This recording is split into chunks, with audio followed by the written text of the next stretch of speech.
আমাদের কথা হলো অবশ্যই আমরা হ্যাঁ ভোট দেব এই শর্তে যদি জুলাই সনদে আমাদের জাতিসত্তার পরিচয়কে কিন্তু যুক্ত করা হয়, আমাদের ইতিহাসকে যুক্ত করা হয়। যারা রক্ত দিবে তাদের চেতনা জুলাইয়ের সনদে থাকতে হবে অবশ্যই। নাম বলবেন জুলাই সনদ, কিন্তু জুলাই রক্তের সাথে গাদ্দারি হবে, সেটা কিন্তু এটা মেনে নেওয়া যায় না।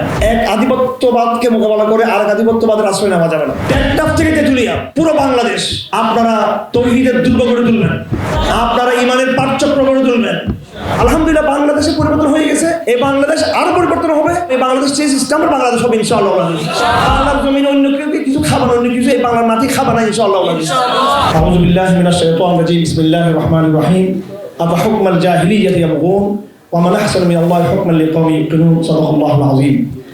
সম্মানিত সুধীমণ্ডলী, উপস্থিত অতিথিবৃন্দ এবং ওলামা ইকরাম, আমার তরুণ প্রজন্মের ভাইরা, আমরা ওলামা জনতা ঐক্য পরিষদের পক্ষ থেকে যেটি একটি বাংলাদেশের ইনশাআল্লাহ আগামী দিনের গুরুত্বপূর্ণ প্রেসার গ্রুপ হিসেবে আবির্ভূত হওয়ার পথে রয়েছে, বিভিন্ন ব্যর্থতার মধ্য দিয়ে আমরা আমাদের এই নতুন যাত্রা শুরু করেছি। এই ব্যর্থতা ছিল আমাদের মূলধারার ইসলামী আন্দোলনের এবং জাতীয় মূলধারার রাজনীতির সাথে যারা সম্পৃক্ত রয়েছে তাদের ব্যর্থতা। সেই ব্যর্থতার ভিতর দিয়ে আমরা চিন্তা করেছি যে পাওয়ার গ্রুপের সাথে সরাসরি সম্পৃক্ত না হয়ে আমরা প্রেসার গ্রুপের জায়গা থেকে আমরা এই জাতির নতুন এক পুনর্গঠনের দিকে আমরা এগিয়ে যাব। আমরা লক্ষ্য করেছি জাতির এই পুনর্গঠনের যে সুবর্ণ সুযোগ তৈরি হয়েছে অসংখ্য শহীদদের রক্তের উপরে, রক্তের বিনিময়ে, সেই সুযোগটা হাতছাড়া হচ্ছে আমাদের আদর্শিক দৈন্যের কারণে। আমরা ওলামা জনতা ঐক্য পরিষদের পক্ষ থেকে আমরা একটা ঘোষণাপত্র তৈরি করেছি। এই ঘোষণাপত্রে আমরা আমাদের প্রস্তাবনা আমরা তুলে ধরেছি। সেই প্রস্তাবনগুলোতে আমরা প্রথম প্রস্তাব করেছি সাংবিধানিক সংস্কার এবং জুলাই সনদের পুনর্বিন্যাস। জুলাই সনদের কপি এখানে রয়েছে। এই জুলাই সনদে যে ঘোষণা দেওয়া হয়েছে অত্যন্ত দুঃখজনক বলতে হচ্ছে। অনেক ইসলামপন্থীরাও তারা বলছেন যে জুলাই সনদে এটার পক্ষে মতামত দেওয়ার জন্য বা এটার পক্ষে যে হ্যাঁ না ভোট হচ্ছে। আমাদের কথা হলো অবশ্যই আমরা হ্যাঁ ভোট দেব এই শর্তে যদি জুলাই সনদে আমাদের জাতিসত্তার পরিচয়কে কিন্তু যুক্ত করা হয়, আমাদের ইতিহাসকে যুক্ত করা হয়। যারা রক্ত দিবে তাদের চেতনা জুলাইয়ের সনদে থাকতে হবে অবশ্যই। নাম বলবেন জুলাই সনদ, কিন্তু জুলাই রক্তের সাথে গাদ্দারি হবে, সেটা কিন্তু এটা মেনে নেওয়া যায় না। তো সুতরাং এখানে যে সংকটটা তৈরি হয়েছে, একটা রিপ্লেস হচ্ছে, এক অভিশপ্ত সিস্টেম থেকে বের হয়ে আর একটা নতুন অভিশপ্ত কিছু সিস্টেম এবং পরিবেশ আমাদের সামনে নিয়ে আসা হচ্ছে। আমি একটু উদাহরণ দিয়ে বললে জিনিসটা ক্লিয়ার হবে। যেমন ধরুন সংস্কার প্রস্তাব বলা হয়েছে, জুলাই সনদে বলা হয়েছে যে ধর্মনিরপেক্ষবাদ, বাঙালি জাতীয়তাবাদ, সমাজতন্ত্রকে বাদ দেওয়া হবে। তো কি রিপ্লেস করা হবে? সাম্য, সামাজিক ন্যায় বিচার, মানবিক মর্যাদা। ওনারা সামনে যেই ডিফিনেশনটা দিয়ে থাকেন সেটা পশ্চিমা ডিফিনেশন, সেটা আমাদের জাতীয় যে চেতনার মূল্যবোধের সেই ডিফিনেশন এটা কিন্তু নয়।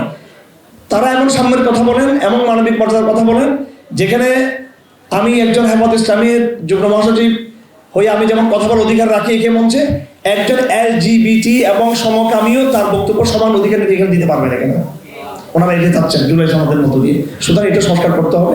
এটা নিয়ে আমরা অনেক আলোচনা করেছি। ঘোষণাপত্র আমাদের সামনে রয়েছে, এটা আমাদের সামনে রয়েছে। ইনশাল্লাহ এটা আপনার সকলের হাতে পৌঁছবে। এই জুলাই সনদ আমরা আমাদের সম্মানিত চিফ অ্যাডভাইজার ওনাকেও আমরা দেব এবং যিনি ল অ্যাডভাইজার রয়েছেন ওনাকেও দিব, ধর্ম উপদেষ্টা যিনি তাকে দিব এবং আরও যারা উপদেষ্টা রয়েছেন বাংলাদেশ বর্তমান ইন্টারিম গভর্নমেন্টের সবার হাতে আমরা দিব। বাংলাদেশের গোয়েন্দা সংস্থা যারা রয়েছেন এখানে তারাও নিয়ে যাবেন, সংগ্রহ করবেন এখান থেকে। আপনারা নিজের পরিচয়টা দিলে ভালো হয়। সরকারি প্রতিনিধিরা নিজের পরিচয় না দিয়ে পরিচয় দেবেন আমাদের সাথে, পরিচয় দিয়ে কথা বলবেন, তো আপনাদের সাথে সহযোগিতা করা সহজ হবে আমাদের জন্য। যাই হোক, এই ঘোষণাপত্রে আমরা প্রথম সংস্কার প্রস্তাব করেছি জুলাই সনদের যে ঘোষণাপত্র এটাকে সংস্কার করতে হবে এবং সাংবিধানিক সংস্কারকে অবশ্যই এটা ত্বরান্বিত করতে হবে। আমরা 2 নম্বর আমরা যে প্রস্তাব করেছি ঘোষণাপত্র সেটা হলো আধিপত্যবাদের বিরুদ্ধে যে চ্যালেঞ্জ, সেক্ষেত্রে আমাদের নতুন কূটনৈতিক পুনর্গঠন লাগবে, যেখানে আধিপত্যবাদের সকল ধরনকে যেখানে প্রত্যাখ্যান করা হবে। এক আধিপত্যবাদকে মোকাবেলা করে আরেক আধিপত্যবাদের আশ্রয় নেওয়া যাবে না। 3 নম্বর সংস্কার প্রস্তাব আমরা দিয়েছি শিক্ষার ক্ষেত্রে মৌলিক কিছু আমরা প্রস্তাব করেছি। এরপর আমরা অর্থনীতির ক্ষেত্রে আমরা জাকাতকে মৌলিক আইনি এবং প্রাতিষ্ঠানিক কাঠামোতে আনার জন্য প্রস্তাব করেছি। আমরা এরপর প্রস্তাব করেছি ইনসাফ প্রতিষ্ঠা প্যারালাল শরিয়া আইন, প্যারালাল, এটা আমরা প্রস্তাব করেছি। প্রথমে সিভিল ইয়ে থেকে হতে পারে, পারিবারিক আইন জায়গা থেকে হতে পারে, সামাজিক মীমাংসা ইত্যাদি জায়গা থেকে হবে। এরপরে পেনাল কোডের অন্যান্য বিষয়গুলোর প্যারালাল শরিয়া কোড, এটার দ্বারাই জনগণের ইনসাফটা প্রতিষ্ঠা হবে, কিন্তু বিচার যে দীর্ঘসূত্রিতা সেই জুলুম থেকে মানুষ মুক্তি পাবে। আমরা এরপরে ইসলাম ফোবিয়া, কাঠামোগত ইসলাম বিদ্বেষ, ইসলাম অবমাননার শাস্তির বিধান নিয়ে আমরা প্রস্তাব করেছি। পার্বত্য চট্টগ্রাম জাতীয় নিরাপত্তার বিষয় নিয়ে আমরা এখানে প্রস্তাব করেছি। রোহিঙ্গা সংকটের থেকে উত্তরণের জন্য আমরা সুস্পষ্ট এখানে রাষ্ট্রকে আমরা কিছু সাহসী পদক্ষেপ নেওয়ার জন্য আমরা প্রস্তাব করেছি। সাংস্কৃতিক আধিপত্যবাদের মোকাবেলায় আমরা আমাদের প্রস্তাবগুলোকে নিয়ে এসেছি। মিডিয়ার যে মিথ্যা নেগেটিভ এক্সেলেন্ট মিডিয়া বিদেশি আধিপত্যবাদের গোলামি দ্বারা প্রতিষ্ঠা করতে চায়, তাদের সেই নেগেটিভের ভিত্তিতে অনেক ভিকটিম হচ্ছে। আমরা বিরুদ্ধে সরকারকে প্রস্তাব করেছি।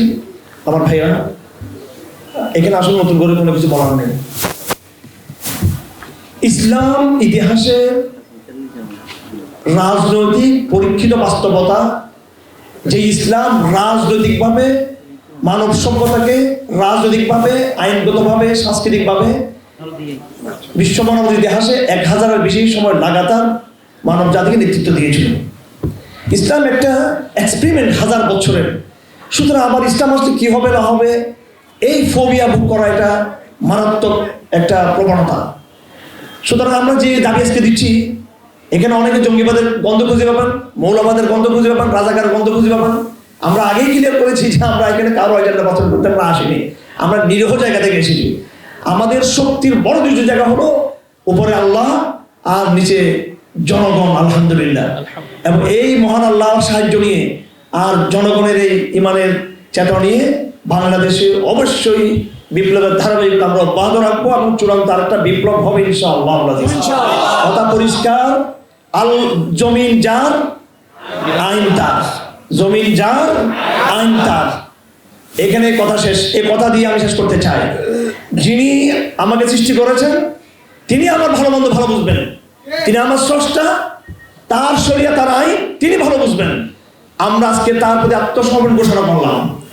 সকল জাহেলিয়া সেগুলো আমাদের নবী ঘোষণা করেছিলেন বিদায় হজের ভাষণে, আলা ইন্না কুল্লু মুল জাহেলিয়া তাহতা কদামি মাউদু, জাহেলিয়ার সকল নিয়ম কারণ আমার পায়ের তলে। আমরাও সমকালীন আধুনিক জাহেলিয়াকে পায়ের তলে দিয়ে ওই মহান স্রষ্টার বিধান, যিনি আমাকে আপনাকে সকল সৃষ্টি করেছেন, তার আইন আমরা চাই। একদম সিম্পল বিষয়। সুতরাং আমাদেরকে ধাপাতের দিকে এগিয়ে যেতে হবে ইনশাআল্লাহ। আপনারা সকলে টেকটাপ থেকে তেঁতুলিয়া পুরো বাংলাদেশ আপনারা তৌহিদের দুর্গ করে তুলবেন, আপনারা ইমানের পাঠচক্র করে তুলবেন।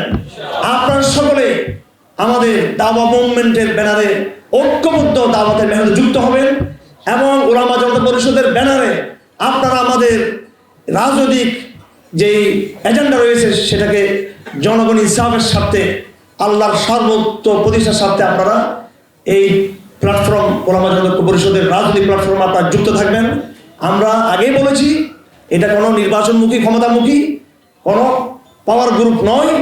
এটা হলো একটা গুরুত্বপূর্ণ পলিটিক্যাল প্রেশার গ্রুপ বলতে পারেন আপনি। আমরা পলিটিক্যাল শব্দ যুক্ত করতে চাই না, আমরা বলতে চাই এটা প্রেশার গ্রুপ। ইনশাআল্লাহ এই বাংলাদেশের রাজনীতি অবশ্যই জনগণের যে ইমানি চেতনা, ওই চেতনার ভিত্তিতে ইনশাআল্লাহ আগামী দিনের গতিপথ ঠিক হবে ইনশাআল্লাহ। আমরা ক্ষান্ত হব না যতদিন পর্যন্ত আল্লাহর দেওয়া শরিয়া যে ইনসাফ মানব জাতির জন্য তিনি ফয়সালা করেছেন সেটাকে যতক্ষণ আমরা বাস্তবায়ন করতে না পারি ততদিন পর্যন্ত আমাদের এই সংগ্রাম ইনশাআল্লাহ অব্যাহত থাকবে। সকলকে ধন্যবাদ। মোহতারাম উপস্থিতি, ইতিমধ্যে আমাদের আধ্যাত্মিক রাহবর, আমাদের সকলের মুরব্বী, প্রতিটি বিপ্লব আন্দোলনের জন্য একজন আমির দরকার, একজন আধ্যাত্মিক মধ্যমণি দরকার। আমি বাংলাদেশে বারবার বলে আসছি, এমআরআ জমার কথা বলে আসছি। ইতিমধ্যে আপনারা দেখেছেন বেশ কিছুদিন থেকে আমাদের সম্মানিত মুরব্বী, আমাদের কি বলবো অত্যন্ত কলিজার স্পন্দন আমাদের শেখ আব্দুল হামিদ মধুপুরী হাফিজাহুল্লাহ তাআলা, এই বৃদ্ধ বয়সে অনেকগুলো প্রোগ্রাম অনেক কষ্ট করে শুধুমাত্র তরুণদের আবেগকে সম্মান করে তিনি এখানে যুক্ত হয়েছেন। ইনশাআল্লাহ আমরা শেখের নেতৃত্বে আমরা এগিয়ে যাব। আধ্যাত্মিক মুরব্বীদের আমরা দোয়া নিব। শুধু তারুণ্যের উচ্ছ্বাস দিয়ে কাজ হবে না, তারুণ্যের উচ্ছ্বাসের পাশাপাশি আমাদের যারা আধ্যাত্মিক মুরব্বী রয়েছেন তাদের অবশ্যই আধ্যাত্মিক দিক নির্দেশনা লাগবে। এত বড় সেমিনার, আজকে এত ব্যয়বহুল একটা সেমিনার, কিন্তু আমি গতকাল সারাদিন ব্যস্ত ছিলাম আমাদের মুসলিমদের বিষয় নিয়ে। আমি মানবতা বিরোধী অপরাধ ট্রাইব্যুনাল ওখানে কথা বলেছি, ওখানে গিয়েছি, গুরুত্বপূর্ণ মিটিং করেছি ভিকটিম যারা গুম তাদের বিষয়ে, এবং পুলিশের যে ইনভেস্টিগেশন যে টিম রয়েছে, যে সংস্থা কমিশন যে ইনভেস্টিগেশন যে ওদের সাথে আমরা মিটিং কথা বলেছি। এবং একজন ভিকটিম মোল্লা আলামিন, তাকে গুম করে হত্যা করে তার লাশটা কর্ণ দিতে ফেলেছে, সেটাও গতকালকে আমরা দেখেছি। আমরা গতকালকে এই বিষয়গুলো আমাদের সামনে আসছে। তো আমার কাছে এই আনুষ্ঠানিকতার চেয়ে এই মানবিক বিষয়গুলোর গুরুত্ব অনেক বেশি। আমরা আমাদের পুরো ইনভেস্টটা, পুরো সহযোগিতা আমরা মানবতার পিছনে আমরা ব্যয় করার চেষ্টা করি। আমরা বিভিন্ন প্রান্ত থেকে অনেক আমাদের আলহামদুলিল্লাহ দায়িত্বশীল গুরুত্বপূর্ণ ভাইরা এসেছেন। ঢাকাতে তো যারা আছেন তারা আছেন, অবশ্যই ঢাকার বাইরে থেকে যারা এসেছেন। আমি আফটার কনফারেন্স ইনশাল্লাহ আমি আপনাদেরকে একটু সময় দিব, এখানে বসে অনানুষ্ঠানিকভাবে আপনাদের সাথে বসবো, কথা বলবো ইনশাল্লাহ। আমাদের মূল বিষয়টা হচ্ছে দাওয়া। এখানে শুধু আনুষ্ঠানিকতা করলাম, ছবি তুললাম, ফটো সেশন করলাম, এটা আমাদের মূল লক্ষ্য না। পুরো বাংলাদেশ থেকে যারা প্রতিনিধিরা এসেছেন, আপনারা বিভিন্ন প্রান্ত থেকে, আপনারা আমাদের দাওয়াতি কাজের কর্মসূচিগুলো বুঝে এখান থেকে যাবেন। এই জন্য আমি ইনশাল্লাহ আপনাদেরকে প্রাইভেটলি এখানে অনানুষ্ঠানিক সময় দিব। অনুষ্ঠান শেষ হওয়ার আগ পর্যন্ত একটু আমাকে বিজি থাকতে হবে। আমি সবাইকে মূল্যায়ন করি, সবাইকে ভালোবাসি আল্লাহর জন্য। আপনারা আশা করি আমাদেরকে আল্লাহর জন্য ভালোবাসবেন। আপনাদের কোনো ভুল ত্রুটি দেখলে সেটা আমরা বলে দেবো। আমাদের কোনো ভুল ত্রুটি কোরআন সুন্নাহর আলোকে যেটা মনে হবে সেটা আপনারাও আমাদের সামনে তুলে ধরার চেষ্টা করবেন। আর শ্রোতা, আমাদের ভাইয়েরা, দর্শক শ্রোতা, এখানে বিভিন্ন আলোচকের বিভিন্ন মতের ভিন্নতা থাকতে পারে। যে ওলামা জনতা বলতে আমরা এখানে সবাইকে একটু সম্পৃক্ত করতে চাই, ইনক্লুসিভ করতে চাই এখানে। কারণ একটা বিপ্লবের জন্য, একটা সংস্কারের জন্য সবার সাথে কথা বলতে হবে। তো সবাই তো আপনার মতো বিশুদ্ধ হয়ে আসবে তা না। এখানে কারো নিজস্ব কিছু জোয়ারের কারণে, পারিপার্শ্বিক কারণে কারো কিছু ভিন্ন স্ট্যান্ড থাকতে পারে।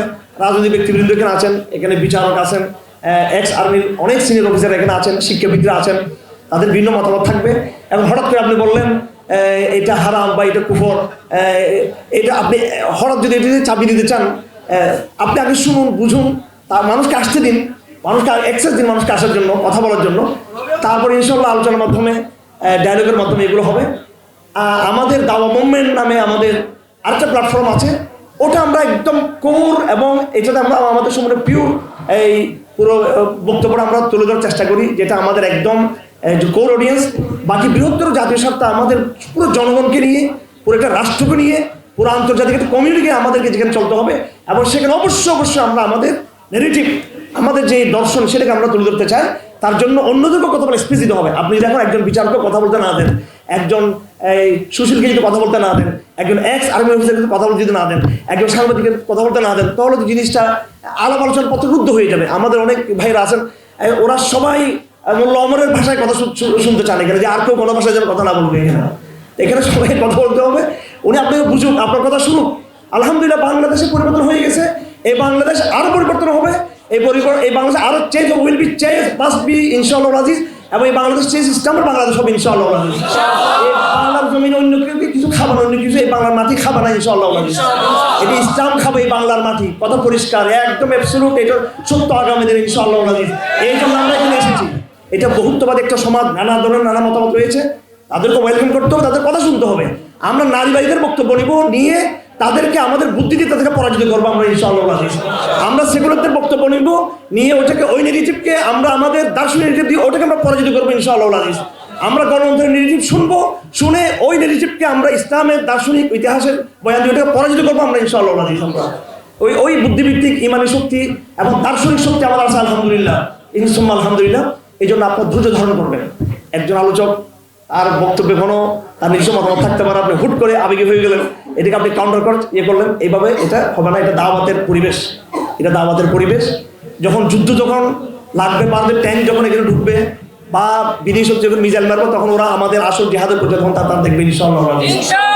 আমরা অবশ্যই সাম্রাজ্যবাদী শক্তির বিরুদ্ধে আমাদের দায়িত্বহীন, আমাদের ঘোষণা আছে আমাদের। আমি আগেই বলেছি, আমরা নিরীহ জায়গা থেকে এখানে আসছি। নিরীহ বলতে এই সিন্ডিকেট, দলীয়, আন্তর্জাতিক, জাতীয়, আমরা আমাদের আদর্শের জায়গায় কিন্তু আমরা নির্ভর না। আদর্শের জায়গায় উই আর হার্ডকোর, আমরা সবচেয়ে আমরা শক্তিশালী, আমরা আলহামদুলিল্লাহ। বাকি এখানে অন্য কোনো গোপন এজেন্ডা নিয়ে আমরা এখানে আসিনি। আমরা সম্পূর্ণ একটা তৌহিদবাদী একটা অডিয়েন্স আলহামদুলিল্লাহ। ধৈর্য ধরি আমরা। আল্লাহ আমাদের সময় বরকত দান করুন এবং ভালো কিছু হোক এখান থেকে। ওয়াল্লাহি আল্লাহর কসম, আমরা আল্লাহকে সন্তুষ্ট করার জন্য আমরা এখানে এসেছি। আমরা এখানে আপনারা কি মনে করবেন, রাষ্ট্র কি মনে করবে, গোয়েন্দা সংস্থা কি মনে করবে, আমেরিকা কি মনে করবে, সেটা আমাদের দেখার বিষয় না। আল্লাহ এটাকে কবুল করছেন, এটা আমাদের দেখার বিষয়। তবে আমাদেরকে অবশ্যই ডাইনামিজমে থাকতে হবে। এই দাওয়াতে সিরত ডাইনামিজম, ওই ডাইনামিজম আমাদেরকে থেকে গতিশীল থেকে আমাদেরকে ওইভাবে আমাদেরকে ইনশাআল্লাহ পথ চলাই করতে হবে।